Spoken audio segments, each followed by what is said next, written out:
Alors ba mama bandeko oyo bino bolinga ka artiste kina bino kuchi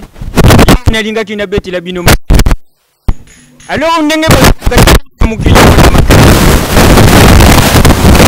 déjà conseil na ba papa oyo ba yebisaka bashi na bango te bisika basalaka.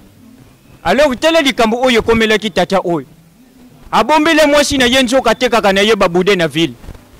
Mukolo mususu papa premier jour akekuteka bude teka bude tata songi na ndako na Nathalie alobi oh papa ndongi ni songi na babude na bashasiye boy ayebisi mwasi na alobi no oyo zelaki babude ya patron apesaki na mema na ndako. Mukulu ya liboso ya mibale deuxième jour papa azongi na ndako ateki babude tanga songi boy mama na bana zwi bilamba alinga sukula bilamba na poshi boy amoni bude tanga moni bude azolobi oh tata na bana na poshi na yo na linga na sukula bilamba na moni babude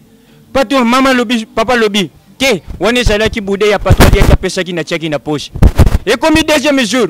troisième jour mukolango papa teka bude ti na 3h du matin papa zongi wana na fatiku wana yo moni ndenge zalaka alunguli pantalon te ami bwaka mina mbetu we wo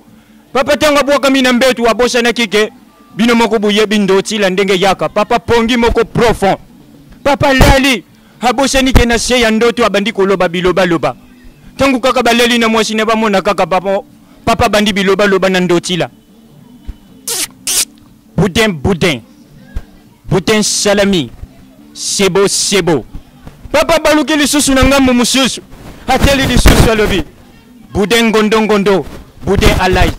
boudin mortadela oh mama na bana tuni alobi me papa na bana boni biloba loba boy na ndotila uza kuloba biloba loba lobi ngai na za kuloba biloba loba alobi na zo yoko za kuloba ba boudin ngondo salami sebo alobi oh mama na bana limbi sanga babude nyoso to monaka awa ezalaka ngande mutu nateka kango na bosa na kuyebisa yoke ngana teka ka babude alors ba mama ba papa isika yo salaka yebisaka mwasi na yo pona se ya ndotila ukuya kuloba biloba loba ba kuyeba verite na yo merci na sepeli merci.